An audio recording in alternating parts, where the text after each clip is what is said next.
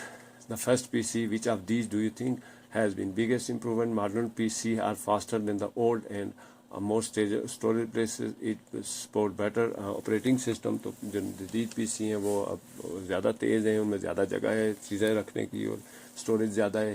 تو وہ جو ہے وہ آپریٹنگ سسٹم جو ہے اس کو بہتر آپریٹ کرتے ہیں, سپورٹ کرتے ہیں. Think the difference between means of communication in the computer and most effective. The computer is the best means of communication. It is approachable inside the house with multiple tasking facility. تو یہ computer کی خوبیاں ہیں کہ ان کو مختلف قسم کی کمیونیکیشن میں استعمال کیا جا سکتا ہے اور گھر سے ہو کے اس سے آپ مختلف کام کر سکتے ہیں.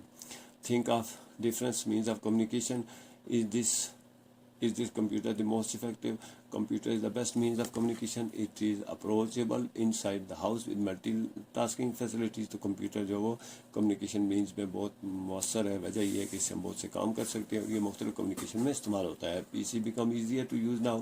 پی C is becoming slim and slim until we will able to keep the pocket and use it as a smart phone or PC table. تو ہم پی سی ٹیبل کے لیے پی سی کو استعمال کر سکتے ہیں. لہٰذا یہ اب زیادہ ایزیئر ہو گیا ہے, چھوٹے ہو گئے ہیں کمپیوٹر اور سلم ہوتے جا رہے ہیں. The subtitle says a poem for over 30. Who do you think this means? It means so many words that we used 30 years ago have completely changed meanings. تو 30 سال پہلے جو ہم الفاظ استعمال کرتے تھے وہ اب تبدیل ہو گئے ہیں. Study the speaker in the poem. What kind of person he is more than 30 years old and want to convey the message that it is big change because of computer. تو یہ جو پوئم کا speaker ہے, نظم میں بولنے والا ہے, وہ 30 سال سے زیادہ عمر کا ہے اور وہ یہ بتا رہا ہے کہ کمپیوٹر نے ساری دنیا جو اس کو تبدیل کر دیا ہے. تو ایس ایس ٹی کلاس 7 ہے. How did Jahangir consolidate power during his rule? Jahangir came in rule after the death of his father Akbar. He expanded his state. He continued with the help of his son Khurram. His efforts consolidate his empire's power. Was Jahangir's policy to conquer successful? He defeated all those who were threat for his rule. He expanded his empire and consolidated the power by the successful conquest policy. For the sakeful or successful ہے, sakeful نہیں ہے. What improvements did Shah Jahan bring to the empire? He was a wealthiest ruler. He collected stunning jewels and arts and craft flourished in his rule. His rule is considered golden time of the Mughal Empire. تو جہانگیر نے جو ہے اپنی power کیسے اس کو برقرار رکھا. تو جہانگیر نے جو ہے وہ اپنے رول کو اپنے فادر اکبر کے بعد جاری رکھا. اس نے اپنی جو سلطنت ہے اس کو وسعت دی اور اپنے بیٹے خرم کی مدد سے اس نے جو ہے وہ اپنی پاور کو کنسولیڈیٹ, یعنی اپنی طاقت کو اور اپنی بادشاہت کو قائم رکھا. تو جہانگیر کی جو پالیسی تھی کہ کنکویسٹ اور سکسیسفل ہوئی, تو یقیناً اس نے اپنے تمام جو اس کے تھریٹ تھے, مخالفین تھے, ان پہ فتح حاصل کر لی. تو اس طرح سے اس کی جو کنکویسٹ پالیسی ہے وہ کامیاب رہی اور اس نے اپنی طاقت کو برقرار رکھا. تو شاہ جہاں نے جو وہ اپنی جو بادشاہت ہے اس میں کیا بہتری کی, تو وہ ایک سب سے جو امیر بادشاہ تھا, اس نے بہت سے زیورات اکٹھے کیے تھے. آرٹ اینڈ کرافٹ اس کے دور میں بہت, یعنی فنون لطیفہ جو ہے اس کے دور میں بہت پھلے پھولے, اور اس کا جو ہے وہ دور جو ہے وہ گولڈن رول کے طور پر تصور کیا جاتا ہے مغل امپائر میں. What were the challenges faced by Emperor Bahadur Shah Alam during his early life and rule? He had to deal with Sikh rebellions, Rajput rebellion and other rebellions. He also faced criticism for loosening his father's strict enforcement of Islamic rules of behavior. What do you mean by the term kingmaker? Kingmaker is a term used to define a person who has key role to make someone king. The politically or socially uses his relation to give someone a kingship. تو کون سے challenges تھے جو بہادر شاہ عالم کو جب وہ اپنی جو شروع کی بادشاہت ہے اس میں ان کا سامنا کرنا پڑا، تو ہی ہیڈ ٹو ڈیل، اسے سکھ جو ہے وہ سکھوں کی بغاوت، راجپوت بغاوت تھی اور دوسری بغاوتوں کا سامنا کرنا پڑا۔ اس کے علاوہ چونکہ اس نے اسلامک رولز سے ان کو ان میں ڈیل دے رکھی تھی، تو اس کے اوپر اس معاملے میں بہت زیادہ تنقید ہوتی تھی۔ اس کے بعد کنگ میکر کیا ہوتا ہے؟ تو کنگ میکر وہ شخص ہوتا ہے جو کسی کو مدد کرتا ہے اس کی بادشاہ بننے میں، اس کا ایک خاص کردار ہوتا ہے، وہ سیاسی حوالے سے، سماجی حوالے سے اپنے تعلقات استعمال کر کے لوگوں کو راضی کرتا ہے، اور کسی کو بادشاہ بننے میں، اس کو یعنی موجودہ دور میں اس کو ووٹ لینے میں اور اس کو پارٹی پالیٹکس میں، تو قدیم زمانے میں جو ہے وہ انہیں اپنے تعلقات استعمال کرتے ہوئے اگر کسی کو بادشاہ بننے میں مدد کرے تو وہ کنگ میکر کہلاتا ہے۔ Analyze the role played by Nader Shah to damage the Mughal Empire. Nader Shah tried to expand the Mughal territory. He made agreement with Sikhs. Nader Shah was incompetent and not interested in the matter of states that weakens the Mughal Empire. Summarize early European interest in the Indian subcontinent, especially that of East India Company. Europeans were trying to control the world through colonial system. They were eyeing on the wealth and resources and of spices and other wealth of India. East India Company was made for this purpose. تو جو نادر شاہ تھا اس نے کیسے damage کیا Mughal umpire کو؟ تو اس نے جو وہ مغل امپائر کو وسعت دینے کی کوشش کی، زیادہ علاقے فتح کرنے کی کوشش کی، لیکن وہ انکمپیٹنٹ تھا، یعنی وہ اپنے مہارت نہیں رکھتا تھا، اور اس کو جو ملکی آپ کی جو ریاست کے معاملات ہیں ان میں انٹرسٹ بھی کوئی نہیں تھا، جس کی وجہ سے پھر آہستہ آہستہ جو ہے وہ مغلیہ سلطنت کمزور ہوتی چلی گئی۔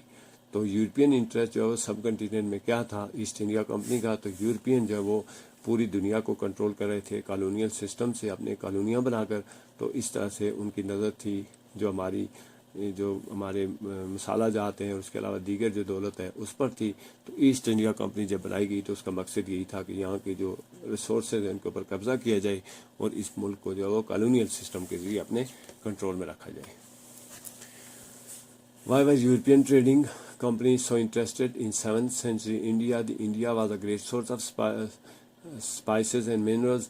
There was revolution taking place in Europe. The trading companies were interested to get wealth from here. Describe the efforts of Mujaddid al-Afsani Razi Ta'ala anhu in bringing public focus in Islam. He was religious and sheikh. He promoted the Islamic values. He gave the Muslim the true knowledge of Islam. He brought the Muslims to the true religion and its script. تو European company جو ہے ان کو کیا interest تھا 7ویں صدی میں India میں؟ تو 7ویں صدی میں انڈیا میں جو ہے وہ چونکہ انڈیا جو ہے وہ ایک معدنیات اور مسالہ جات اور دیگر جو ہے وہ یہاں پہ کثرت سے جو ہے وہ موجود تھے، ریسورسز تھے۔ تو اس کے علاوہ یورپ میں چونکہ ریولیوشن آ رہی تھی، تبدیلی آ رہی تھی، انقلاب آ رہا تھا، تو یہ جو کمپنیاں تھیں وہ یہاں کی دولت یہاں سے لے کے جانا چاہتی تھی اور اس کو اپنے زیر نگیں رکھنا چاہتی تھیں۔ تو مجدد الافسانی نے پبلک کو اسلام کی طرف کیسے راغب کیا؟ تو وہ ایک شیخ تھے، مذہبی تھے، انہوں نے اسلامی اقدار کو فروغ دیا، انہوں نے مسلمانوں کو درست تعلیم دی اور ان کو درست سمت میں لے کے گئے اور ان کو مذہب کی سچی تعلیم ہے اور اس کی جو اثر ہوا اس کی طرف لے کے گئے۔ What do you mean by proxy war? Proxy means the way different from what it looks. The modern term for the war in which the main opponents use someone else to the fighting. What was distinctive about Mughal art? Indo-Persian fine arts mainly survive in painted miniatures, books, illustrations, textile arts, and high decorative style flourished in subcontinent with the passage of time in Mughal rule.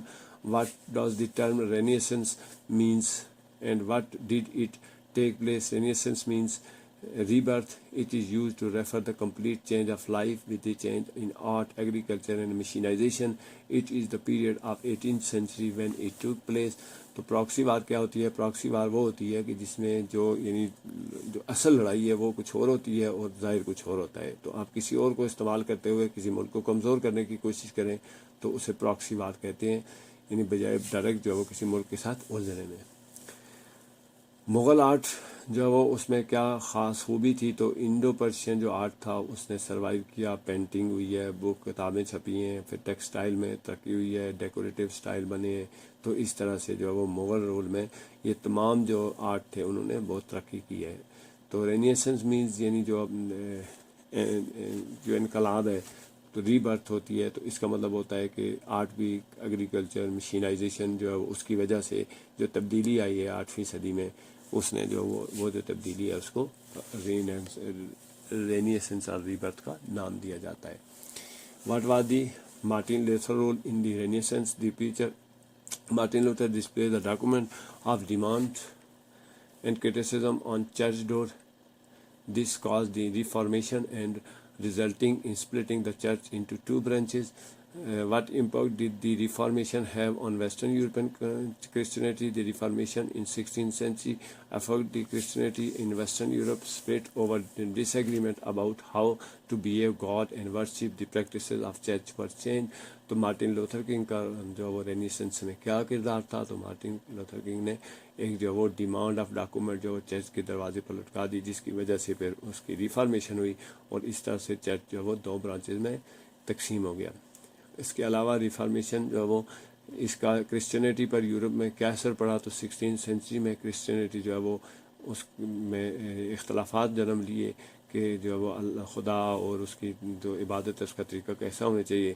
تو جو church کی جو طریقہ کار تھا وہ تبدیل ہو گیا، اس میں عبادت کا طریقہ کار تبدیل ہو گیا. What was the Enlightenment and why can it be described as a period of significant progress in several areas? It refers to the working during 17th and 18th century. It led to the scientific and technological progress. The notable development in thinking and exploration was seen. What does the term colonialization means? Colonization means and what motive would you say were behind it? Colonization means the takeover of charge of area and control government of that area. The motive beyond it was to take over the power around the entire world. تو enlightenment جو ہے وہ یعنی کون سا period ہے اور اس کی کیا خوبی ہے؟ تو یہ 17 اور 18 سینچری میں جو وہ تبدیلی جو ہے اسے انلائٹنمنٹ کا نام دیا جاتا ہے. اس میں جو وہ سائنس میں تبدیلی ہوئی، ٹیکنالوجی میں ہوئی، اور اس کے علاوہ جو وہ سوچ کے انداز تبدیل ہوئے، تحقیقات اور جو جستجو ہے اس کے انداز تبدیل ہو گئے. تو کالونائزیشن جو ہے وہ کولونائزیشن جو ہے وہ اس کا کیا مطلب ہے؟ تو کولونائزیشن کا مطلب ہوتا ہے کسی دوسرے علاقے کا چارج لینا، وہاں پر کنٹرول قائم کرنا، اپنی حکومت قائم کرنا. اور اس کے پیچھے جو موٹیو تھا وہ یہ تھا کہ پوری دنیا کو اپنے کنٹرول میں لایا جا سکے. Describe the advantages and disadvantages of Industrial Revolution. Industrial Revolution brought prosperity, rapid growth of economy, and use of machine in every field of life. It brought urbanization, weakened the work in agriculture, and poverty to common men. Why are the American and French Revolution said to have come out of the ideas of the Enlightenment? Enlightenment means idea to use science and technology. It brought the American and French Revolution. It changed the world to the different perspective.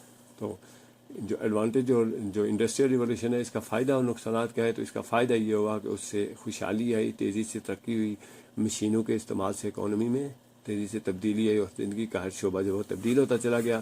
لیکن اس کا نقصان یہ ہوا کہ اس سے لوگ urbanisation ہو گئی، یعنی لوگ دیہاتوں سے شہروں کی طرف آ گئے اور جو زرعی نظام تھا وہ ہمارا کمزور ہوتا چلا گیا اور ایک عام آدمی جو ہے وہ غریب ہوتا چلا گیا.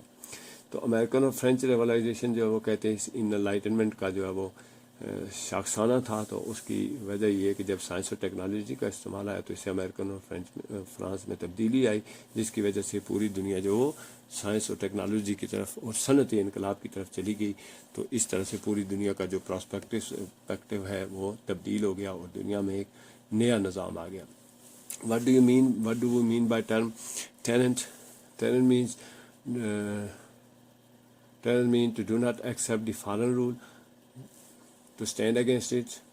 We have seen much such campaign against the French and British colonization.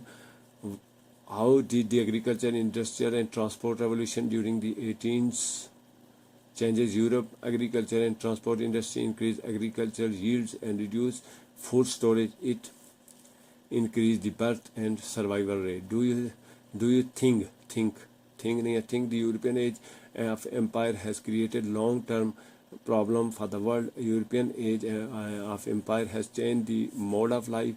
The people shifted to better facilitated area. This trend weakens the agriculture work as big problem. تو سب سے پہلے ٹیرنٹ کا کیا مطلب ہوتا ہے؟ ٹیرنٹ مینس یعنی آپ جو وہ کسی جو کا طاقت ہے جو بیرونی ہے اس کے خلاف کھڑے ہو جانے کو جو وہ ٹیرنٹ کہتے ہیں. اور ہمیں اس طرح کی کمپین جو ہے وہ فرانسی اور فرینچ اور برطانوی جو کالونائزیشن ہے اس کے خلاف بہت زیادہ نظر آتی ہیں. تو ایگریکلچر انڈسٹری اور ٹرانسپورٹ نے 18 سینچری میں یورپ کو کیسے تبدیل کر دیا؟ تو یورپ میں جب زرعی نظام تبدیل ہوا، صنعتی نظام آیا، تو اس سے ایگریکلچر جو وہ زرعی جو پیداوار ہے اس میں اضافہ ہوا مشینوں کے استعمال سے، اور جو فوڈ سٹوریج ہے وہ بھی بہتر ہوتی گئی، جس کی وجہ سے برتھ اور سروائیول ریٹ جو ہے وہ یعنی شرح پیدائش اور جو یعنی شرح مات کم ہو گئی، شرح برتھ جو ہے وہ زیادہ ہو گئی.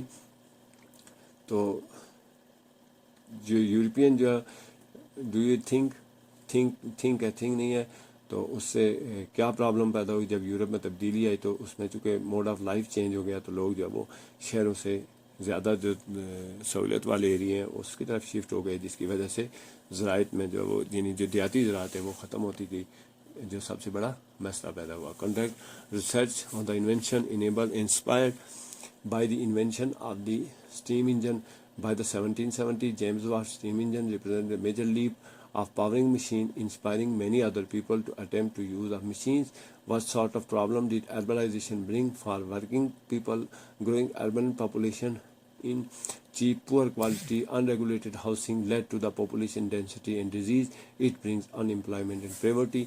تو اسٹیم انجن کی وجہ سے جو وہ کون سی انوینشن تھی؟ اسٹیم انجن وہ انوینشن تھا، بھاپ سے چلنے والا انجن، جس نے مشینوں کو طاقت دی، اور اس طرح سے زیادہ لوگ جو وہ مشینوں کی طرف مائل ہوتے گئے اور مشینوں کا استعمال زیادہ ہوتا گیا. اربنائزیشن سے جو وہ کیا مسائل پیدا ہوتے ہیں؟ تو اربنائزیشن جو ہے وہ اس کی وجہ سے لوگوں کا معیار زندگی گرتا چلا گیا. گھروں کی بے ہنگم تعمیر کی وجہ سے جو آبادی ہے وہ اس میں گنجانی آتی گئی، اور اس سے غربت پھیلتی گئی، اور تمام اس میں غربت کے پھیلنے کی وجہ سے جو وہ پھر مسائل پیدا ہوتے گئے، اور یہ بڑی وجہ تھی اس یعنی مشینائزیشن کی. Science class 6. What type of charges occur when two objects are rubbing together? Rubbing causes the objects to be charged. This is due to the concentration of positive or negative charges at a place. These type of charges are called static charges. What are static current? The charges positive or negative occur due to rubbing of things. When these charges move from one body to the other, these are called static current. تو یہاں پہ جو ہے وہ charges کی اقسام کا ذکر کیا گیا ہے کہ جو چارجز ہیں وہ کتنی قسم کے ہوتے ہیں. تو ہم جانتے ہیں کہ چارج یا تو نیگیٹو ہوتا ہے یا پازیٹیو ہوتا ہے. تو اگر ہم دو چیزوں کو آپس میں رگڑیں تو ان کے اوپر کون سا چارج آ جاتا ہے؟ اگر ہم دو چیزوں کو ایک دوسرے سے رگڑیں تو ان پہ چارج کیوں آتا ہے؟ اس کی وجہ یہ ہوتی ہے کہ یا ان پہ پازیٹیو یا نیگیٹو چارجز اکٹھے ہو جاتے ہیں، جس کی وجہ سے وہ چیز چارج ہو جاتی ہے. تو اس قسم کے جو چارجز ہوتے ہیں وہ اسٹیٹک چارجز کہلاتے ہیں. ایک کرنٹ الیکٹریسٹی ہوتی ہے جس میں کسی سورس سے جب اس کو کرنٹ دیا جاتا ہے یا اس کو پوٹینشیل دیا جاتا ہے تو وہ الیکٹران کے باؤ کی وجہ سے لگاتار اس میں کرنٹ چلنا شروع ہو جاتا ہے، باؤ چلنا شروع ہو جاتا ہے. تو وہ جو ہے وہ الیکٹرک کرنٹ ہوتا ہے. لیکن ایک کرنٹ وہ ہوتا ہے جس میں پیچھے کوئی سورس نہیں ہوتا، بلکہ چیزوں کے رگڑنے کی وجہ سے یا چیزوں کے ٹکرانے کی وجہ سے ایک کرنٹ پیدا ہوتا ہے. اسے اسٹیٹک چارجز کہتے ہیں. اور اس طرح کا جو پازیٹیو یا نیگیٹو اگر جو چارج ہے وہ ایک چیز سے جب دوسری چیز میں سفر کرتا ہے تو اسے اسٹیٹک کرنٹ کہتے ہیں، اور وہ حالت جو ہے وہ اسٹیٹک کرنٹ کی حالت کہلاتی ہے. تو اس طرح اسٹیٹک کرنٹ کا مطلب ہوتا ہے نیگیٹو یا پازیٹیو چارجز کا ایک جگہ جمع ہو جانا، پھر ایک جسم سے دوسرے جسم میں ان کا منتقل ہونا. What is difference between series and parallel circuit? In series circuit, all the elements are connected to one path and have same level of current. In parallel circuit, all the elements are given separate path and way. What is compass? A compass is a device with a needle that spins with magnet. It is used for navigation and its needle usually points north. It gives us at least one direction. تو series اور parallel جو circuit ہے اس میں کیا فرق ہے؟ تو series circuit وہ ہوتا ہے جس میں ایک تار کے طرف سے یعنی ایک پازیٹیو اور نیگیٹو، پازیٹیو تار کو اور نیگیٹو تار کو ایک کے بعد دوسرے بلب کے ساتھ جوڑا جاتا ہے اور ان سب کو ایک ساتھ ان کو جلایا جاتا ہے۔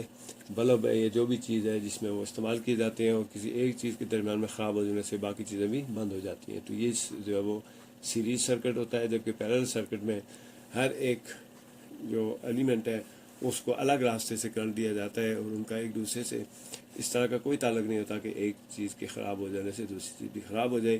تو جو ہمارے گھروں کی وائرنگ ہے وہ پیرلل سرکٹ کے ایگزامپل ہے، جبکہ شادی بیاہ میں جو لائٹنگ کی جاتی ہے